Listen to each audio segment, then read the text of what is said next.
그 다음에 이제 이 직권주의, 그리고 이제 그 과학주의, 과학주의와 관련해서도 이제 소년에 대해서 효과적으로 이 예방하고 그 다음에 확실하게 이런 그 재범을 방지하려면은 단순히 어떤 그 범죄 행위의 상황만큼 처벌하는 데 그쳐서는 안 된다 하는 거죠. 그래서 단순히 그냥 이 처벌하는 그친다면은 이 법관이 전문적인 법률적인 지식만 활용해 가지고 심판하면 되는 거죠. 그렇지만은 이 소년 사법 절차에 있어서는 단순히 처벌하는 것만이 목적이 돼서는 안 된다 하는 것이 보호주의나 교육주의에 의해서 우리가 파악할 수 있잖아요. 자, 그래서 이 과학주의도 그런 것 측면에서 이제 소년 사법에 있어서 예방주의와 개별주의를 추구하기 위해서는 개인 성향과 범죄 환경에 대한 실증적인 연구를 그 바탕으로 해야 된다 하는 거. 그래서 이제 정확하게 어떤 그 비행이나 범죄의 원인, 이것이 그 진단이 돼야만이 거기에 이제 가장 적합한 어떤 그 치료, 보통 이제 이 형사정책 분야에 있어서 치료, 이것은 처우라는 용어로 많이 쓰고 있어요. 그래서 영어로 트리트먼트를 번역해 가지고 이것을 치료를 이제 처우라고 많이 번역을 하고 있어요. 그래서 치료 조치하는 거, 이것이 바로 이 처우다. 이렇게 기초 개념으로 좀 이해를 하도록 하세요.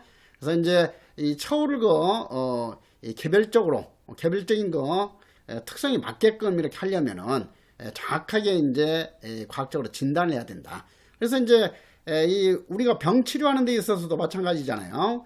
정말 정확하게 이제 진단을 해야만이 거기에 가장 효율적인 어떤 치료 조치로서 거기에 적합한 약이라든가 주사를 적용할 수 있잖아요. 그렇듯이 그런 측면에서 이 과학적인 그런 거 조사, 분석, 검토, 이것이 강조돼야 된다 하는 거예요.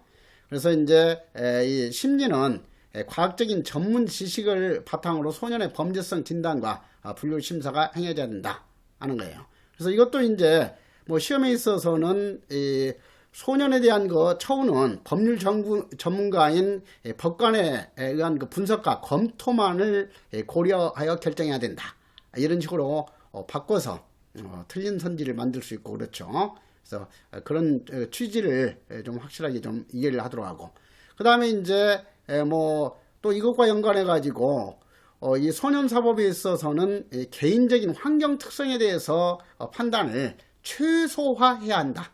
이런 식으로 또 바꿀 수 있겠죠. 그래서 개인적인 환경 특성이라든가 그 개개인의 인격 상태, 이것에 대해서 최대한 고려해야 되는 것이지 개인적인 환경 특성에 대한 판단을 최소화해야 되는 것은 아니다 하는 거예요. 그래서 이러한 거 전혀 그 다른 어떤 그 취지로 선지를 만들 수가 있으니까 여기 소년 보호 원칙에 있어서는 첫 번째로는 그 소년 보호 원칙에서 강조하고 있는 그 취지, 내용을 확실하게 이해하도록 해라 하는 거예요.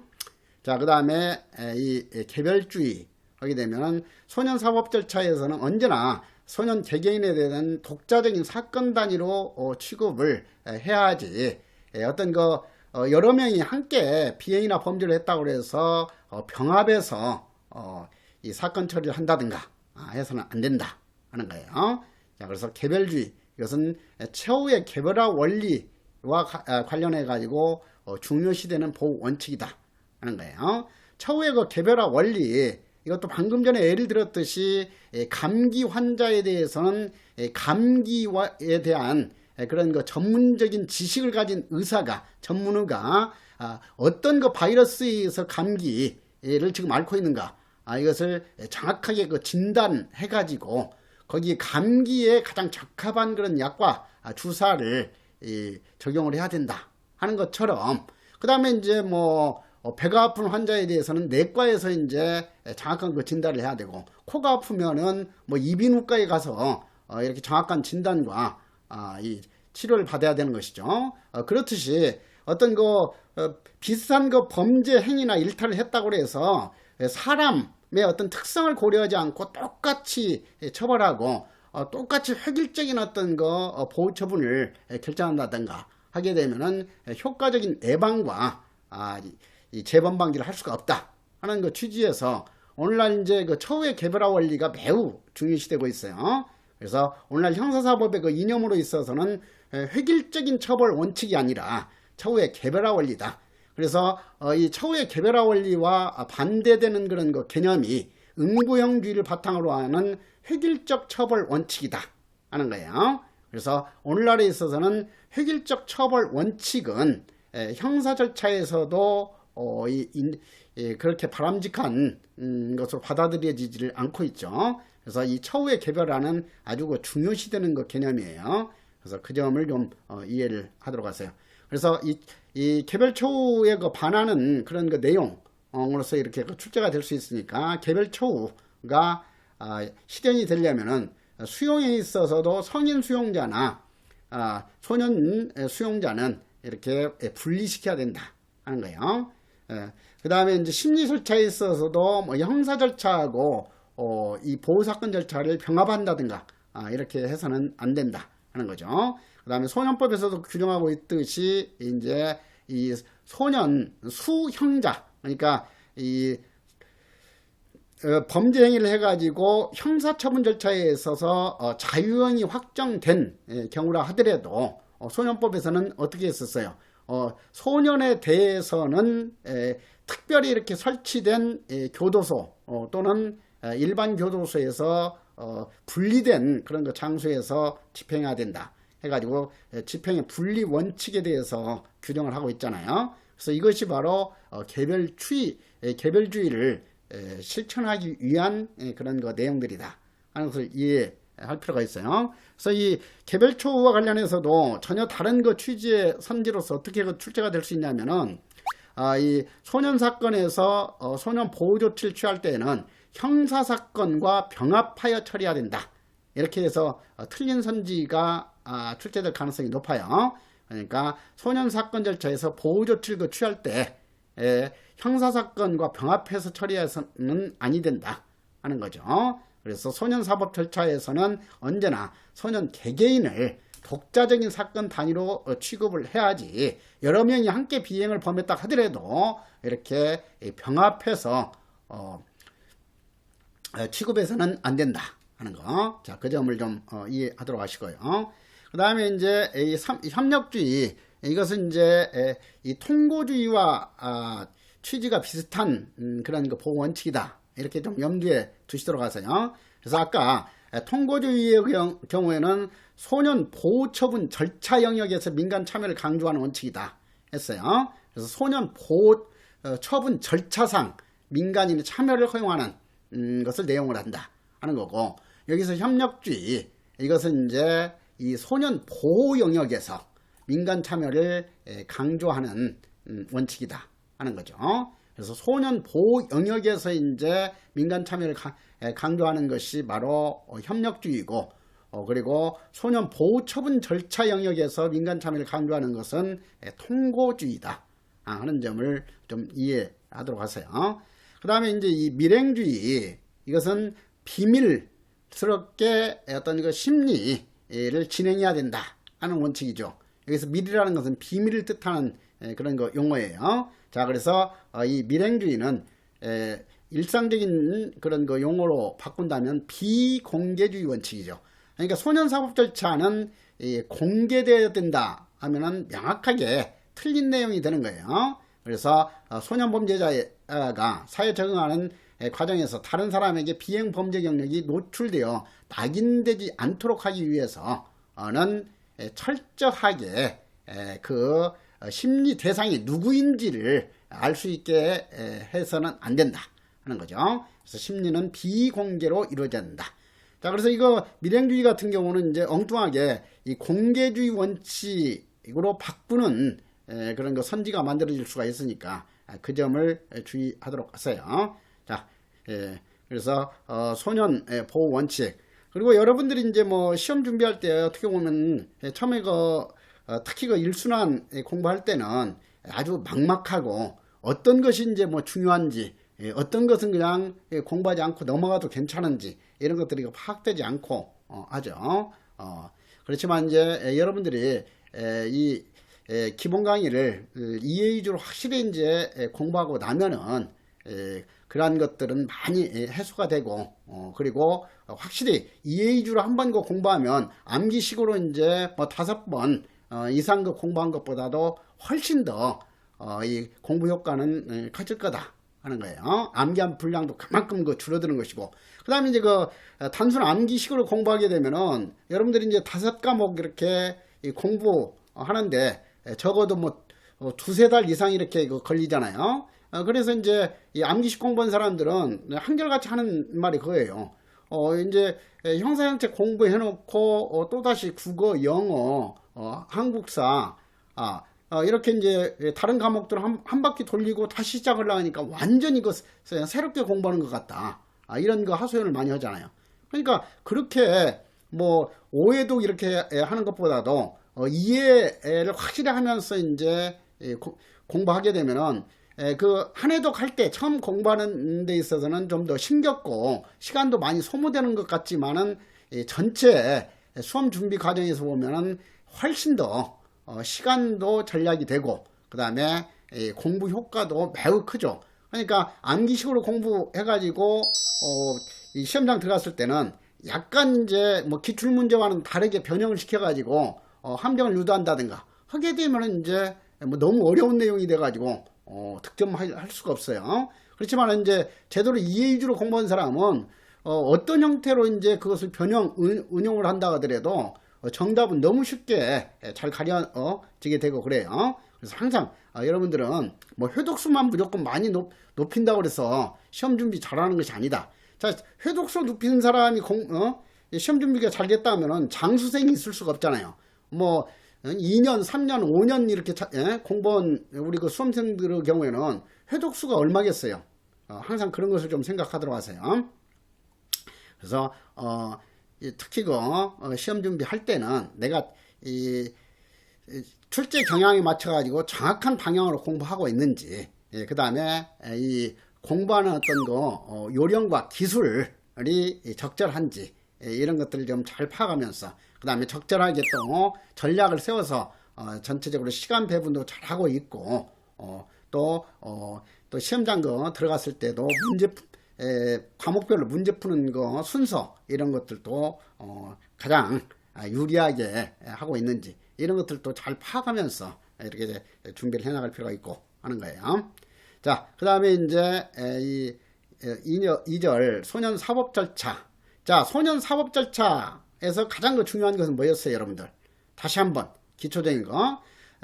이 소년 사법 절차에 있어서 첫 번째로 여러분들이 절대로 헷갈려서는 안 되는 것이 뭐예요? 소년 사건은 2가지 사건으로 구분이 돼야 된다 하는 거예요. 2가지 사건 하게 되면은 뭐예요? 바로 보호 사건과 형사 사건이다 하는 거예요.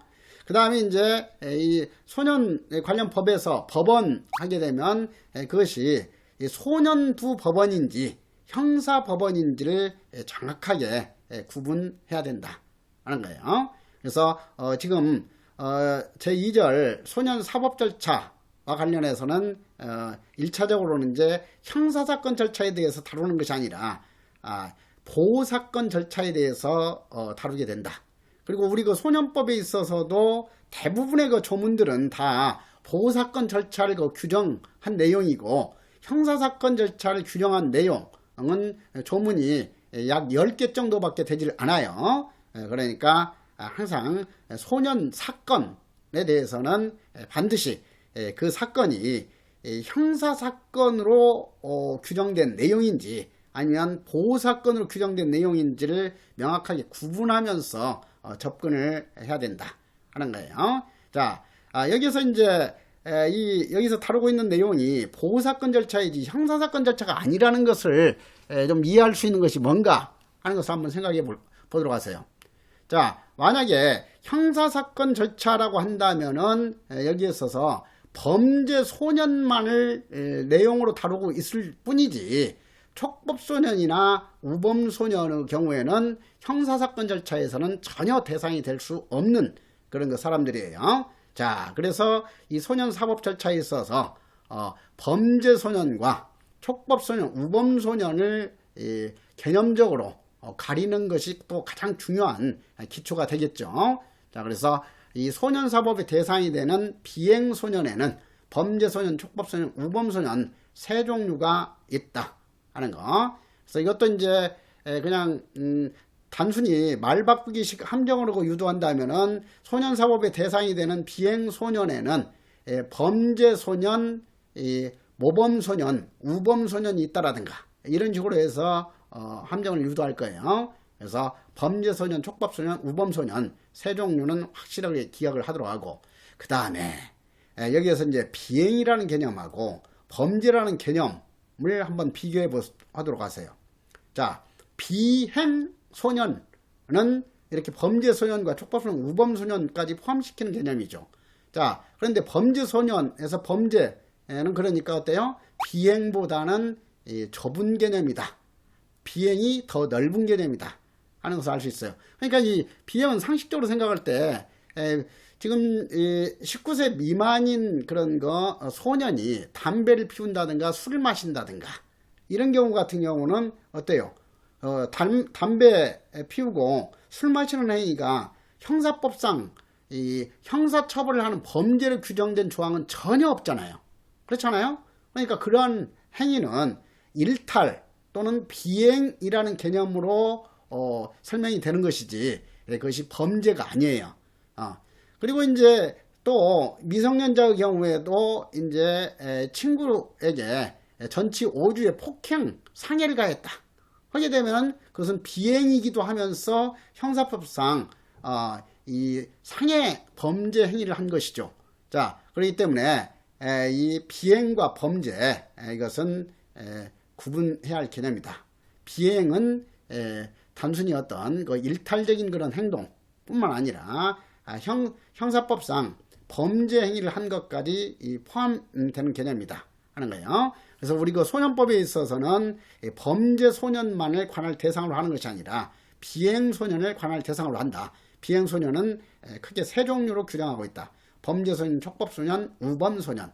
자, 여러분들이 이제 또 이 어떤 그 단어를 대했을 때 조금 그 단어의 뜻을 한자어로 이렇게 좀 풀이해 가지고 이해해 둘 필요가 있어요. 그냥 단순히 그냥 암기식으로 하게 되면은 계속 좀 헷갈릴 수가 있어요. 자, 그래서 이제 이 비행 하게 되면은 올바른 행위가 아니다, 아닐 삐자예요. 정상적이고 올바른 행위가 아닌 행위를 비행이라고 한다 하는 거고, 그 다음에 이제 범죄 하게 되면 형사법상 범죄 행위라 하면 어떤 요건이 갖춰져야 돼요. 이것도 상식적인 내용이에요. 자, 그래서 범죄가 성립되려면은 구성 요건에 해당이 되고 위법하고 유책한 행위가 돼야 된다 하는 거예요. 범죄. 그래서 구성 요건에 해당한다 하게 되면은 형사법에서 규정한 그 각 조문에 해당하는 행위가 돼야 된다.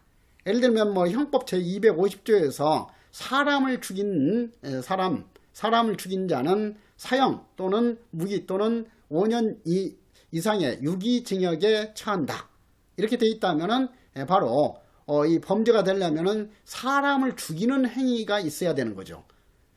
만약에 형법 250조에 사람을 죽이는 행위에 대해서 범죄로 규정해 놓지 않았다면은 그런 사람을 죽이는 행위, 이것은 범죄가 될 수 없는 거죠. 그래서 그 다음에 이제 남은 물건을 이렇게 절취한 자는 5년 이하의 징역이 처한다. 이런 식으로 됐다면 절취행위, 도둑질하는 행위, 이것이 형법 조문에 규정되어 있으니까 그 형법 조문에 해당하는 행위, 구성요건에 해당하는 행위죠. 그래서 구성요건에 해당하는 행위다 하는 것은 형법 조문에서 규정하고 있는 행위에 속한다 하는 의미이고, 그 다음에 이 사람을 죽이는 행위는 범죄 행위로 형법 250조에서 규정을 하고 있는데, 만약에 이제 여러분들이 그 직무를 수행하다가 직무 수행상 어쩔 수 없이 막 무기를 들고 덤벼드는 그런 사람이 있어가지고 그 그런 그 사람에 대해서 이제 이 정당방위나 직무상의 어떤 거 차원에서 그 사람을 죽였다 하게 되면은 어때요? 구성요건에 해당하는 사람을 죽이는 행위를 했지만은 위법성이 없는 행위죠. 그래서 구성요건에 해당하고 위법한 행위가 된다 하는 것은 그 구성요건에 해당하는 행위일지라도, 예를 들면 이제 사람을 죽였다 하더라도 이 교도관이 사형 집행하면서 사람을 죽였다든가, 지금 우크라이나 러시아 그 전쟁에서처럼 전쟁 중에 사람을 죽였다 하게 되면은 그것은 위법성이 없는 행위이기 때문에 범죄가 성립될 수 없게 되죠. 자, 그 다음에 이제 방금 얘기했듯이 구성요건에 해당하고 위법하고 유책한 행위만이 범죄가 된다 했는데, 그래서 구성요건에 해당하고 그 다음에 위법성이 없어지지 않는 그런 그 살인행위라고 할지라도, 예를 들면은 조현병이 아주 심각한 상태에서 뭐 똥인지 오줌인지 구별할 수도 없는 그런 거 이 망상 상태에서, 변별력이 없는 상태에서 그 사람이 강남역에서 조현병이 심각한 상태로 지나가는 사람을 죽였다 하게 되면은 어때요? 구성요건에 해당하고 위법한 행위이지만 그 사람은 사리 변별 능력이 없는 상태에서 그 행위를 했기 때문에 책임이 없는 행위죠.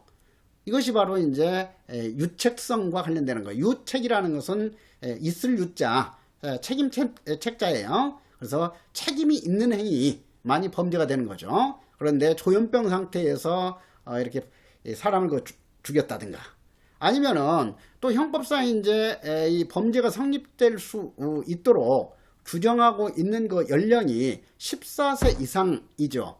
그래서 14세가 되지 않은 사람의 행위는 벌하지 아니한다고 형법에서 규정하고 있잖아요. 그러니까 14세 미만, 14세 미만자가 사람을 죽였다가 하더라도 이 유책성이 없는 거예요. 책임이 없죠. 그래서 범죄가 성립되지 않는 것이다 하는 거죠. 자, 그래서 범죄라 하면 구성요건에 해당하고 위법하고 유책한 행위를 말한다, 이렇게 이해를 했고, 자, 그 다음에 이제 이 범죄 그 개념을 이해했기 때문에 촉법 개념을 아주 쉽게 이해할 수가 있어요. 자, 촉법 하게 되면 어떤 것의 그 줄임말이냐면 형사법률에 저촉되는 행위를 한 소년, 이 뜻이에요.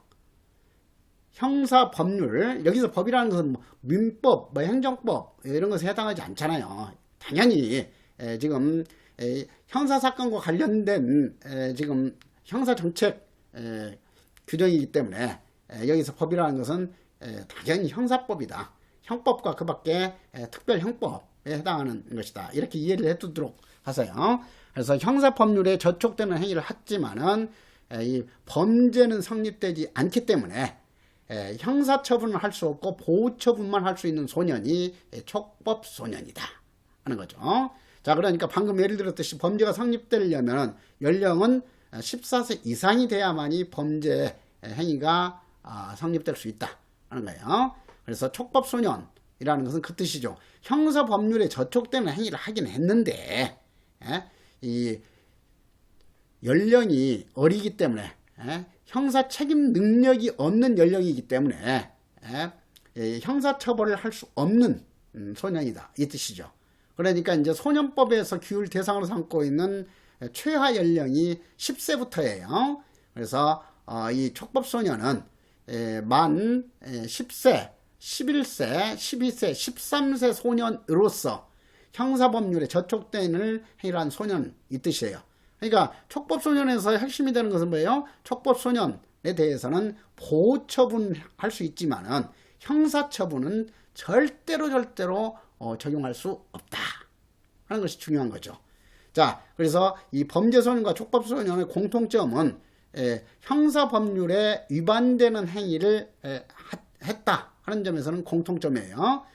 그런데 범죄소년은 책임 능력이 인정되는 그런 소년이기 때문에 형사법률에 위반되는 그런 행위를 해서 범죄소년에 대해서는 형사처벌도 할 수 있고 또 보호처분도 할 수 있는 대상이다. 이게 그 중요한 거죠. 그래서 범죄소년의 핵심적인 특징 뭐다?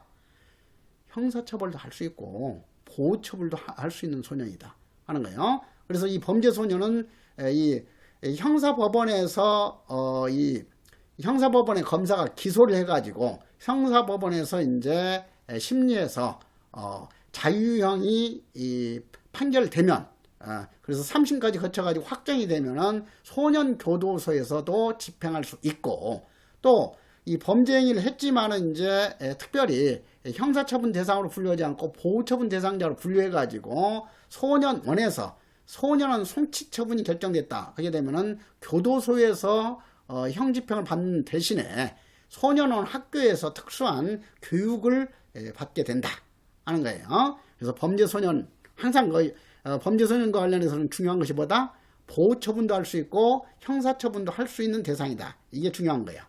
그 다음에 촉법소년은 형사법률에 위반되는 행위를 했지만은 형사처분을 할 수 없고 보호처분만 할 수 있는 소년이다. 이 뜻이고요. 그래서 그런 핵심적인 뜻을 확실하게 이해를 해놓도록 하세요. 그 다음에 우범소년은 무슨 그 단어를 줄인 거예요? 여기서 얼핏 보니까 그렇죠. 우범, 흔히 우범지역, 우범 시간대 뭐 이런 용어를 많이 쓰잖아요. 우범지역. 자, 그래서 우범이라는 것은 뭐예요? 범죄를 범할 우려의 줄임말이죠.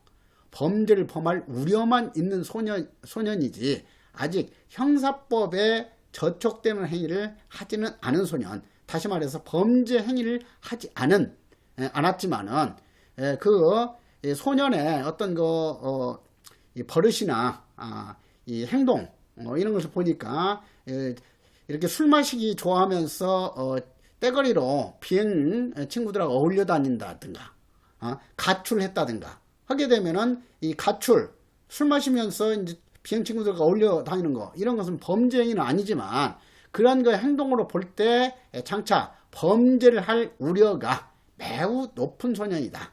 이렇게 판단 내릴 수도 있겠죠. 그래서 이 우범소년은 범죄 행위를 할 우려만 있는 소년이다. 아직 형사법률에 위반되는 행위를 하진 않은 소년이다. 따라서 우범소년은 어때요? 당연히 형사법에 위반되는 행위를 하지 않았기 때문에 형사처벌은 절대로 할 수 없고 보호처분만 할 수 있는 대상이다 하는 것이 그 파기되죠. 자, 그래서 이제 뭐 예습한 사람들은 그 내용도 공부를 했겠지만 당연히 어때요? 이 범죄 소년하고 촉법소년, 우범소년에 대해서는 어떤 그 처분 절차도 다르게 규정할 수밖에 없는 거죠. 자, 그래서 이제 이 범죄 소년에 대해서는 경찰에서 이제 수사를 끝나게 되면은 범죄 소년은 반드시 검사에게 송치해야 돼요. 검사에게 보내야 되죠. 그 사건을. 그래서 범죄 소년은 경찰서장이 직접 소년부에 송치할 수는 없고 반드시 검사에게 송치해야 된다 하는 거예요. 그 규정도 아주 중요하죠. 그 다음에 촉법소년과 우범소년에 대해서 경찰에서 수사하거나 조사를 끝마치게 되면은 촉법소년, 우범소년은 절대로 형사처벌을 할 수 없기 때문에 이 형사처벌하기 위해서 이제 두고 있는 그 기관이 검사이죠. 그래서 이 촉법소년 같은 경우 우범소년은 근본적으로 형사처벌이 불가능한 사람이기 때문에 검사한테 보내봤자 아무런 의미가 없는 거죠. 그냥 절차상 시간과 에너지만 낭비할 뿐이에요. 자, 그래서 촉법소년과 우범소년은 형사처벌을 할 수 없기 때문에 당연히 보호처분만 할 수 있기 때문에 이제 촉법소년, 우범소년은 경찰서장님께서 직접 소년부로 송치해야 된다 하는 거예요. 그러니까 형사법원에 처벌해달라고 요청하는 공소제기행위, 이것은 원칙적으로 우리나라에서는 검사가 독점적으로 행사하도록 하고 있죠. 그렇기 때문에 이제 이 일반적으로 이제 그 형사처벌 경찰서장이 그 즉결심판 청구하는 것 이외에 형사처벌 청구 이것은 검사만이 할 수 있어요. 그래서 일반적으로 그 상식적으로 알고 있다시피 우리나라 형사소송법은 검사 기소 독점주의를 원칙으로 삼고 있어요. 그런데 이제 이 소년부로 사건을 보내가지고 소년부에서 심리에서 보호처분 결정해달라고 요청하는 행위, 이것은 이 반드시 검사만 할 수 있는 게 아니죠. 그래서 이제 이 촉법소년, 우범소년의 경우는 경찰서장이 직접 소년부에 송치해야 한다는 규정을 두고 있어요. 자, 그래서 이것도 시험에 출제될 가능성은 충분하기 때문에 그 사건 처리 절차에 있어서 범죄 소년의 경우에는 경찰서장은 직접 소년부로 송치할 수는 없고 반드시 범죄 소년은 경찰서장은 검사에게 송치해야 된다. 그리고 촉법소년, 우범소년은 검사를 거쳐서 소년부 법원으로 가는 것이 아니라 촉법소년, 우범소년의 경우는 경찰서장이 직접 소년부에 송치한다 하는 거죠. 그 다음에 아까 이 통고처분 절차에서 우리가 봤듯이 형사처벌을 해달라고 이 형사법원에 복리시설의 장이라든가 보호자나 보호관찰소장이 이렇게 요청할 수는 없잖아요. 그러니까 통고처분은 형사처분 절차에 대해서는 전혀 인정되지 않아요. 국가 기소 독점주의로서 검사가 이제 기소를 해야만 형사법원에서는 심리할 수 있는 거예요. 그런데 아까 봤듯이 이런 보호사건과 관련해서 소년부 법원에서 심리를 해달라고 요청하는 것은 민간인인 보호자나 복리시설의 장이나 그리고 보호관찰소의 소장도 할 수 있다. 이것이 통고처분이었어요. 그래서 통고처분의 대상이 되는 것은 이 촉법소년과 우범소년만이 아니라 범죄소년까지 포함된다. 이것 가지고 이제 헷갈리도록 문제 만들기 좋잖아요. 그래서 통고처분의 대상은 범죄소년, 촉법소년, 우범소년이고 경찰서장이 직접 소년부에 송치할 수 있는 대상은 범죄소년은 해당되지 않고 촉법소년, 우범소년만 해당이 된다. 이렇게 좀 구분해서 알아둘 필요가 있어요. 자, 이렇게 개관하고 잠시 쉬었다가 이제 이 범죄소년 그리고 촉법소년, 우범소년의 경우에는 아주 중요한 내용이기 때문에 확실하게 다시 한번 이해하면서 정리를 해놓도록 하자고요. 자, 그래서 먼저 이 범죄소년 옆에다가 별표 하나, 그 다음에 촉법소년, 우범소년에 대해서도 별표 각각 하나씩 이렇게 해놓도록 하세요. 그래서 앞으로 이제 여러분들이 시험 준비를 효율적으로 하려면은 이제 단계식으로 이렇게 준비해 나가야지 처음부터 그냥 전체 내용을 세부적으로 완벽하게 공부하려고 이렇게 해 나가는 것은 오히려 효율성을 크게 떨어뜨리는 방법이다 했어요. 그래서 앞으로 내가 그 기본 강의에 있어서도 별표 하나, 두 개, 세 개, 네 개 이렇게 이제 지적을 할 거예요. 그러면 이제 여러분들이 복습할 때는 이례독 복습할 때는 별표돼 있는 내용만 우선적으로 공부를 해야 돼. 그래서 별표돼 있는 내용들을 완벽하게 소화하고 그 다음에 이제 뭐 3회독, 4회독 할 때 이제 나머지 내용도 이렇게 넓히고 이렇게 할 필요가 있는 거예요. 자, 그래서 그러면 좀 쉬었다가 이어서 진도 나가도록 하자고요.